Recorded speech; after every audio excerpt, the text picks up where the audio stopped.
Hello everyone and welcome back to the channel. For today's video, I am going to teach you on how you can change your bank details in Zoho Invoice. So, without further ado, let's begin. First, open your web browser and go to books.zoho.com and log into your Zoho Invoice account. Do keep in mind that Zoho Books is simply an upgraded version of Zoho Invoice. There is no difference. So, let's begin.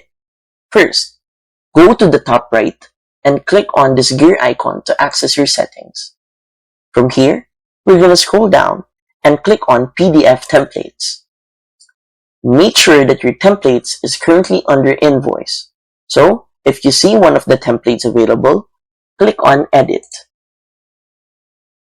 From here, we're going to go to Other Details, and then you should see this button where you can add your bank details. So click on that. Now, this is a template that I just copied earlier. And right here, you can simply add your bank details for your account. For example, for the bank name is Sample Bank. Just an example. And then you can add your street, city, postal code or zip code and country, your bank account name, the bank account holder name, the bank account number, the bank account currency, SWIFT or BIC code, which is mandatory, and the IBAN, ABA, and some special instructions if required. And once you're done adding all of that, make sure that the spelling are correct. Click on Preview.